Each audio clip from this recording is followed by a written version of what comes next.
नई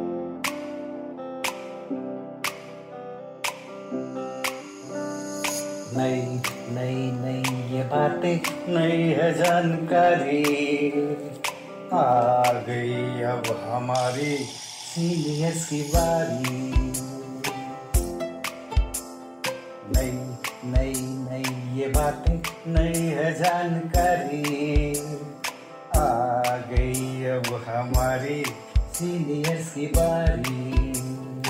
इनके अनुभव से अपनी बदली दुनिया सारी, इनके अनुभव से अपनी बदली दुनिया सारी।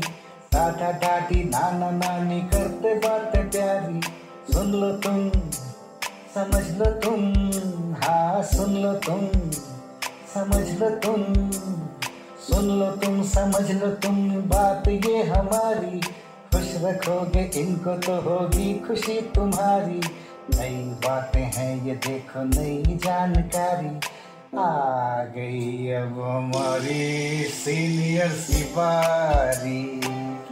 किस्से कहानियां, सेहत और विज्ञान की बातें, रेडियो कार्यक्रम अनुभव में सीनियर्स की बात, सीनियर्स के साथ। राष्ट्रीय सामाजिक रक्षा संस्थान, सामाजिक न्याय और अधिकारिता मंत्रालय, भारत सरकार एवं मीडिया फॉर कम्युनिटी फाउंडेशन और अनुग्रह दिल्ली के संयुक्त तत्वावधान में प्रस्तुत करता है वरिष्ठ नागरिकों के लिए ऑडियो श्रृंखला अनुभव 2.0। इस कार्यक्रम की रूपरेखा बनाई है डॉक्टर आर श्रीधर ने, जिसमें आशीष तिवारी का संयोग है। इसका समन्वय और आयोजन आभा चौधरी द्वारा किया जा रहा है। इसका संपादन किया है फरजीन सुल्तान ने और इसकी साक्षात्कारकर्ता है दिव्या।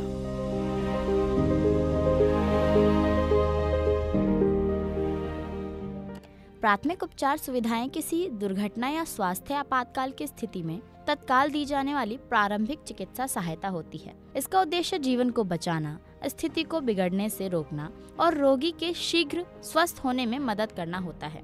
इन सुविधाओं में प्राथमिक उपचार किट, प्रशिक्षित व्यक्ति और उपचार के लिए निर्धारित स्थान शामिल होते हैं। किट में आमतौर पर पट्टियां, एंटीसेप्टिक, दस्ताने, कैंची और CPR मास्क जैसी वस्तुएं होती हैं।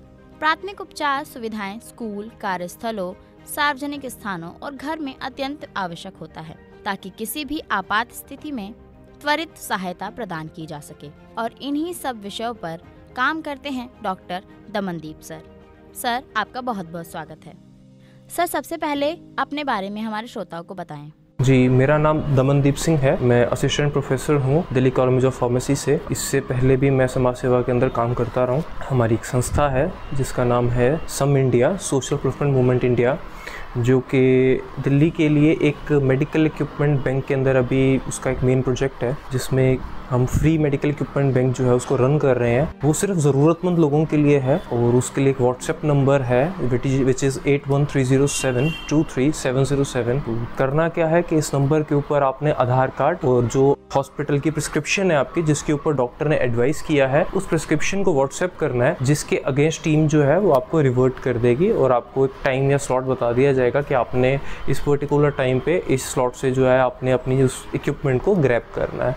और इस नंबर के ऊपर सारी इन्फॉर्मेशन बाकी अवेलेबल है। सर, जैसे आप फर्स्ट एड कंसंट्रेशन देते हैं, वो किन किन लोगों को दे रहे हैं और उनसे आप लोगों को क्या सुविधाएं प्रदान कर रहे हैं, इसके बारे में हमारे श्रोताओं को बताएं। प्राथमिक सहायता में अगर एडवाइस की हम बात करें तो उसमें अभी अगर वरिष्ठ नागरिकों की हम बात कर रहे हैं, वरिष्ठ नागरिकों में सबसे ज़्यादा जो कंप्लेंट है वो हृदय रोग की, बीपी की और शुगर की जो समस्या है वो बहुत ज़्यादा है। उसका कारण जो हम खा रहे हैं, जो हम कंज्यूम कर रहे हैं वो बहुत ज़्यादा है, जिसके अंदर आर्टिफिशियल जो फूड है उसका रोल बहुत ज़्यादा है। और कारण क्या रहते हैं कि जब खून जो है, जब उसके अंदर ब्लड शुगर की मात्रा बढ़ जाती है, खून गाढ़ा हो जाता है। गाढ़े होने की वजह से दिल के जो हमारे वॉल्व्स हैं उनके अंदर ब्लड क्लॉटिंग शुरू हो जाती है, दिमाग के अंदर जो है वो स्ट्रोक के चांसेस बढ़ जाते हैं। और इसके अलावा जब जैसे जैसे इंसान जो है वो बूढ़ा होता जाता है, उसके नसें कमज़ोर होती जाती हैं। तो उस वजह से क्या होता है कि कई मेडिकल जो कंडीशंस हैं वो अकर होनी शुरू हो जाती हैं। जैसे उनको लगता है कि गर्मी के मौसम में भी ठंड लगती है और ठंड के मौसम में भी उनको गर्मी लगती है, तो ये सिनेरियोज उनके साथ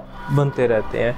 इसके अलावा भी क्या रहता है कि अगर वो कहीं पर गए थे घूमने के लिए, वो अगर गलती से भी गिर जाएंगे और वो चोट सिर पे लगेगी तो उसके उसके अंदर उनके दिमाग में स्ट्रोक के जो चांसेस होते हैं वो बहुत ज़्यादा रेज हो जाते हैं। स्ट्रोक को अगर हम आगे बात करें तो स्ट्रोक को आइडेंटिफाई करने के लिए जो है वो ये रहता है कि एक फेशियल एक्सप्रेशंस हैं उनके, कि अगर उनकी एक आंख जो है, कोई भी एक तरफ की जो आंख है वो कंट्रोल वो नहीं हो पा रही है, या फिर उनका एक साइड का हाथ है, या उनका जो, अगर हम फेस की और अपनी स्माइल की बात कर रहे हैं कि अगर हमारे जो लिप्स हैं वो उनके एक साइड से ड्रॉप आउट हो रहे हैं, उनके कंट्रोल में नहीं है, तो ये एक आइडेंटिफिकेशन है कि yes there might be a stroke. और ऐसे अगर हम बात करें हृदय की, तो सांस फूलना, ये सब जो है ये चिन्ह है जिसके अंदर हम कह सकते हैं कि हमें हॉस्पिटल की सलाह लेनी बहुत ज़रूरी है। क्योंकि आजकल गूगल बाबा का ज़माना है और बच्चे ज़्यादातर गूगल बाबा की सपोर्ट से आए घर वालों को क्योर करना चाहते हैं, ये बहुत गलत है। डॉक्टर की सलाह और पर्टिकुलर MBBS डॉक्टर की सलाह बहुत ज़रूरी है। मैं उपचार की बात नहीं कर रहा, मैं सलाह की बात कर रहा हूँ। आप MBBS डॉक्टर से एक सलाह ज़रूर लें। कोशिश करें कि जितना ज़्यादा हो सके ना गवर्नमेंट हॉस्पिटल के ऊपर फोकस ज़रूर करें, ताकि आपके पास जो इन्फॉर्मेशन हो, सलाह पे के लिए आपके पास जो इन्फॉर्मेशन हो एक करेक्ट इन्फॉर्मेशन हो। गवर्नमेंट हॉस्पिटल्स के वेस्टेज इंटरेस्ट नहीं होते हैं पेशेंट्स की तरफ, ये एक हम कह सकते हैं कि उनके लिए एक है। उसके अलावा आजकल प्रदूषण बहुत ज़्यादा है, सांस लेने में दिक्कत आती है, तो रेस्पिरेटरी इश्यूज़ बहुत हैं, हम इग्नोर करते हैं ना। पुराने ज़माने में अक्सर जब छोटे थे तो घर वाले कहते थे कि बेटा कुरला किया है, सुबह उठे हो पहले आप जो है मंजन करो ना, दंत मंजन करो या ब्रश करो, कुल्ला ज़रूर करो। खाना खा लिया, खाना खाने से पहले हाथ धो लो, खाना खाने के बाद हाथ धो लो, कुरला ज़रूर करो। आजकल हम ये सब नहीं करते हैं, तो ये एक बहुत ज़रूरी जो है वो एडवाइस है सबके लिए कि आप कुल्ला ज़रूर करें। गुनगुने पानी के अंदर जो है थोड़ा सा आप सफ़ेद नमक या सेंधा नमक डाल के उसके कुल्ले जो है अगर आप कर रहे हैं सुबह शाम, तो शायद आपको कहीं ना कहीं पॉल्यूटेंट से बहुत राहत मिलेगी। और स्पेशली वो लोग जिनको रेस्पिरेटरी इश्यूज़ हैं उनको ऐसा होना बहुत ज़रूरी है। उसके अलावा अगर हम बात करें तो ज़ख्म के ऊपर हम लोग कभी फोकस नहीं करते हैं। हमने ज़्यादातर ये चीज़ देखी है कि अगर मैकेनिक्स की बात करें तो मैकेनिक्स क्या कहते हैं कि अगर कहीं पर भी ओपन वुंड है, ओपन वुंड मतलब जहाँ पर कहीं पर भी घाव के अंदर से खून का या रक्त का रिसाव जो है वो देखा जा रहा है, वहाँ पर वो किसी भी अच्छे उपचार की जगह पर कोई भी उनके पास जो भी ऑयल रहता है, डर्टी ऑयल रहता है, वो उसको लगाकर उसके अंदर एक बैरियर क्रिएट करने की कोशिश करते हैं। तो ये बहुत गलत है। आप खुद ही मुसीबतों को और रोग को दावत दे रहे हैं, ऐसा नहीं करना है। और करना क्या है कि अगर आपके पास साबुन और पानी अवेलेबल है तो आप उसके साथ वॉश करें। अगर वो अवेलेबल नहीं है आपके पास तो आप डिटोल के ऊपर भी प्रेफरेंस रख सकते हैं। आपके पास सेवलॉन है, आप उसके ऊपर भी प्रेफरेंस रख सकते हैं। अगर मैं मेडिकल अपने प्रोफेशन की बात करूं तो हम लोग बीटाडीन का ज़्यादा यूज़ करते हैं rather than Dettol and Savlon. हम लोग बीटाडीन के ऊपर ज़्यादा फोकस रखते हैं कि आप बीटाडीन का जो सोल्यूशन है आप उससे वॉश करें, उससे जलन नहीं होती है ना। एंड तो ये सब चीज़ें हैं कि वुंड मैनेजमेंट के अंदर सबसे ज़्यादा हम लोग इस पर ध्यान रखते हैं, क्योंकि घर में ज़्यादातर देखा जाता है कि वो कहते हैं कि अगर ज़ख्म लग गया लाओ बेटा हल्दी लगा देते हैं। और अक्सर अगर हम कहें हमारे भारत के अंदर सबसे ज़्यादा एक चीज़ है कि माँ कहती है कि बेटा कहाँ दर्द हो रहा है, जी मेरे हाथ में दर्द हो रहा है, तो वो उस हाथ को दबा कर ज़रूर देखते हैं कि हाथ में कहाँ दर्द हो रहा है। तो ऐसा नहीं करना है। कहीं पर दर्द है या कुछ दिक्कत महसूस हो रही है तो खुद डॉक्टर बनने की जगह पर अगर हम एक अच्छे डॉक्टर से सलाह ले लें तो शायद हम उस रोग को और भी ज़्यादा वर्सन होने से बचा सकते हैं। और भी कई चीज़ें हैं। सर, आपने सीनियर सिटीजन्स के बारे में बात की, तो मैं आपसे ये जानना चाहूँगी कि आप सीनियर सिटीजन्स को किस तरह के मेडिकल इक्विपमेंट्स प्रोवाइड करवाते हैं? देखिए, जो मेडिकल इक्विपमेंट्स हैं, हाँ हमारा बेनिफिशियरी ज़्यादातर सीनियर सिटीजन्स हैं, मगर ये इक्विपमेंट सभी के लिए हैं।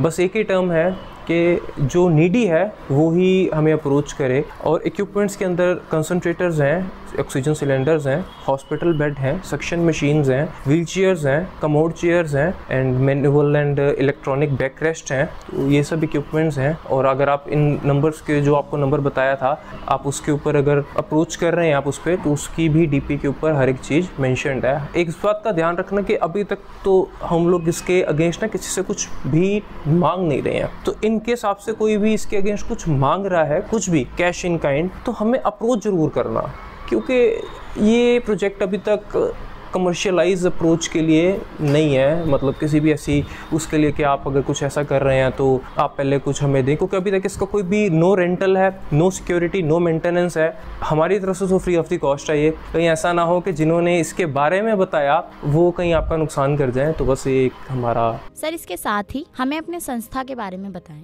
जो हमारी संस्था है, ये संस्था का नाम है सोशल अपलिफ्टमेंट मूवमेंट इंडिया, और ये संस्था 1995 से रजिस्टर्ड है। तो 90 के दौर में और 2005-6 तक जो है ये संस्था ने ज़्यादातर अवेयरनेस के ऊपर काम किया है, हेल्थ एंड एजुकेशन के ऊपर काम किया है, यूथ डेवलपमेंट पे काम किया है। यहाँ से यूथ डेवलपमेंट के लिए जो कैंप्स हैं यूथ के लिए वो ऑर्गेनाइज किए जाते थे, ताकि उनकी एक पर्सनैलिटी डेवलपमेंट जो है उसके ऊपर फोकस किया जा सके। जो आजकल इंडिया की हम बात करते हैं, कहीं ना कहीं वो काम उस समय के ऊपर अप्रोच किए गए थे कि जो महिलाएं किसी कारण से पढ़ नहीं पाई हैं मगर सिलाई की काम जानते हैं। उस समय एक सब्जेक्ट होता था होम साइंस का, और होम साइंस में ना बच्चों को ये सब चीज़ें पढ़ाई जाती थी, मगर इसको इतना ज़्यादा कभी हाईलाइट नहीं मिला इसके स्किल्स को। तो इसके ऊपर एनजीओ उस समय बहुत काम कर रही थी। और अब रिसेंटली अगर हम बात करें तो कोविड के दौर में हमारा जो मेन प्रोजेक्ट था वो हंगर रिलीफ के साथ साथ एक सैनिटाइजेशन का था। और ये सैनिटाइजेशन वो नहीं थी कि एक पीला टैंक जो था वो कंधे के ऊपर लाद लिया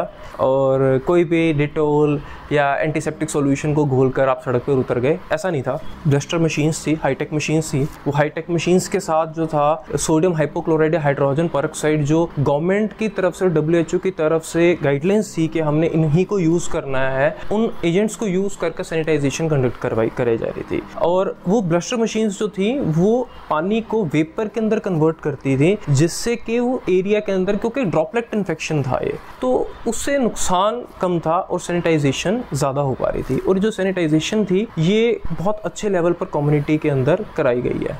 एंड उसके बाद अब जो हंगर रिलीफ का प्रोजेक्ट था, हमने उस प्रोजेक्ट को आगे कैरी फॉरवर्ड किया है कि उस समय तो ठीक था, लोगों को खाने की ज़रूरत थी तो राशन प्रोवाइड किया, कुक फूड प्रोवाइड किया। अब ज़िंदगी जो है वो एक नियमित सफ़र पर आ गई है, ऐसा नहीं है। आज भी अगर हम बात करें तो गर्मी के अंदर हीट स्ट्रोक और सर्दी के अंदर जो है वो कोल्ड वेव का बहुत ज़्यादा चर्चा है। तो इसके निदान के लिए सर्दियों के अंदर स्पेशली जो है वो गर्म दूध, गर्म चाय के जो हम लंगर कहते हैं हम, तो उसको कम्युनिटी रिलीफ हमारा एक प्रोजेक्ट है, उसके अंदर ये हम लोग इसको एंटरटेन करते हैं। और क्या रहता है कि जो वीकेंड्स हैं, क्योंकि वीकेंड्स के ऊपर ना यूथ आपके पास आ सकता है इसकी सेवा में, तो यूथ उसके अंदर ज़रूर पार्टिसिपेट करता है। क्या करते हैं कि किसी भी हॉस्पिटल में या किसी भी ऐसी जगह जहाँ पर इसकी ज़रूरत है तो उसके बाहर हम लोग इसको इस्टेब्लिश करते हैं फॉर अ टाइम बिंग। और गर्मियों की हम बात करें तो हमारी एक वैन है जिसके अंदर एक रेफ्रिजरेटेड वाटर कूलर है 200 लीटर का। तो उस वैन को एज अ मोबाइल शबील हम लोग कहते हैं। कहीं पर भी एक ऐसा स्पॉट जो एक्सेसिबल नहीं है, जहाँ पर पानी की नीड बहुत ज़्यादा है, तो वहाँ पर उसको हम लोग डिप्लॉय कर देते हैं, फिर वहाँ से सेवा शुरू हो जाती है। तो जो ठंडा ड्रिंकेबल वाटर है वो वहाँ पर हमें इजीली अवेलेबल रहता है। अभी आपने सुना हमारा खास कार्यक्रम। उम्मीद है कि आपको हमारा कार्यक्रम पसंद आया होगा। अगली कड़ी में फिर मिलते हैं इसी विषय पर विस्तार से चर्चा लेकर। तब तक के लिए मुझे दीजिए अनुमति। धन्यवाद।